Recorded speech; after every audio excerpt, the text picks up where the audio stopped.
Hey y'all, it's Nash coming to you from my bathroom because we're going to be doing our makeup today. So as a transmasculine person, I've found some really helpful uses of makeup to support my transition. And particularly today, we're going to be talking about the ways that you can use mascara to supplement your facial hair growth.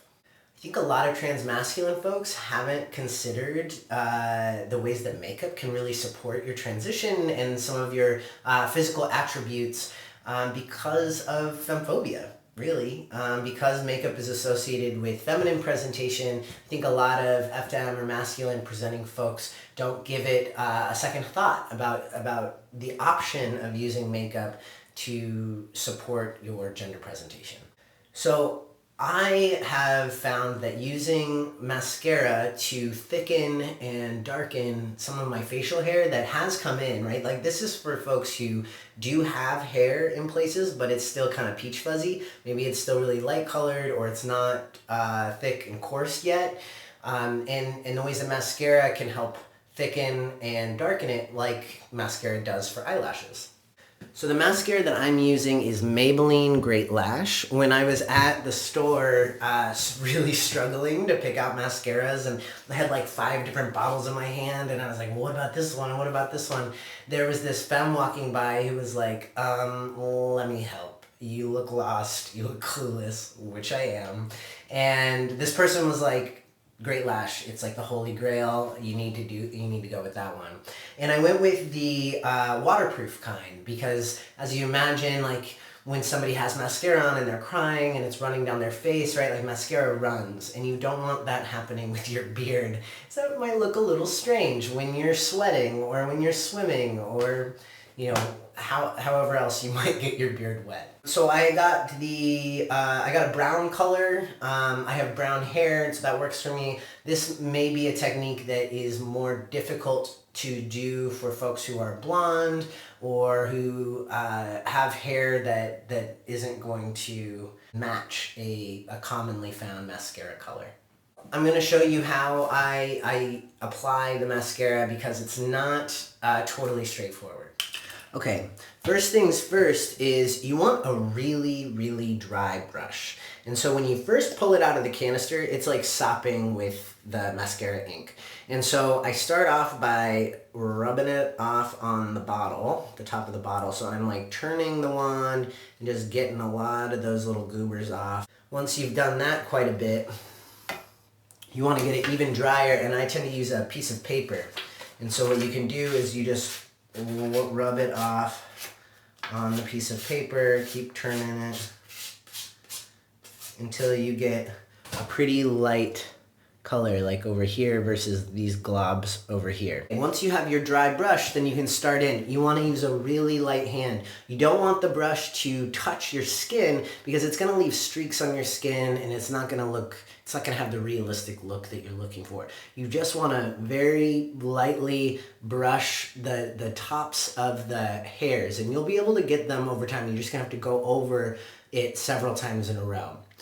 Another cool trick to help get your hairs to kind of stand up off of your skin, because your hairs are pretty short, they're pretty close to your skin, and you don't want to touch your skin, is a badger brush. And so these are used for shaving to get your hair to stimulate and stand up so that you can get an even closer shave. And so they can be used well for this purpose too. So rub them on some of the hairs that you're gonna do the mascara on, and it'll stimulate them and get them to stand up off of your chin and be all that more easy to paint. And so, as you can see with my facial hair, I've got a few areas where I do have kind of coarse dark hair that's come in, and it's basically on the bottom of my chin here, and then these little patches here on the side.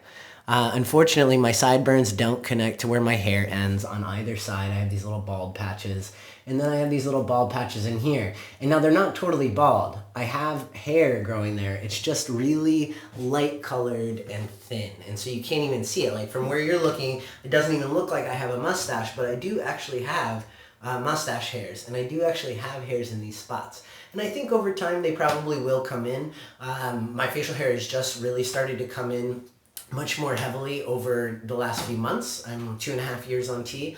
And so this is just a way to kind of fill in the gaps in the meantime, and so that I can feel better about my facial hair walking out into the world. Okay, so you just want to very lightly go against the grain of your hair.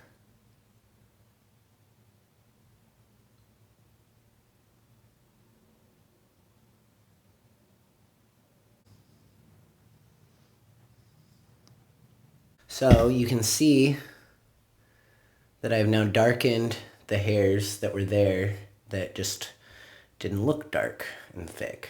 So I have a bald spot here, as you can see, and I don't want to get my hair because it makes my hair darker, so I kind of lift that up, and then I'm gonna go against the grain very lightly, trying not to touch my skin. And so I tend to go down into the area that already has darker hair to kind of blend it a little bit. Then I have this little area here. Again, you want to go against the grain, use my badger brush and kind of stimulate those hairs so they stand up.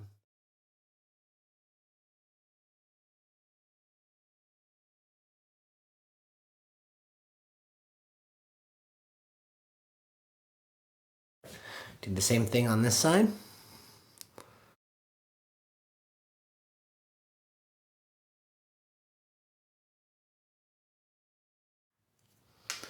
And on this little bald patch here.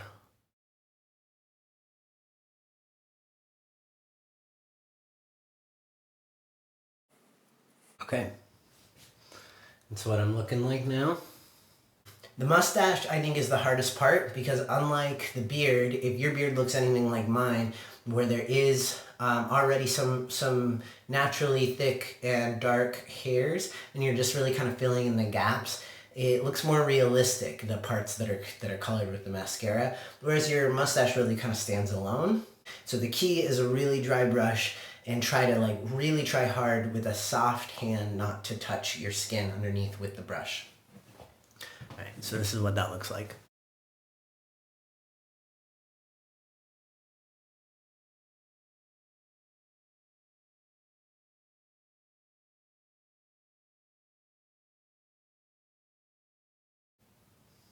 Okay, so you can see the difference there. It's pretty extreme.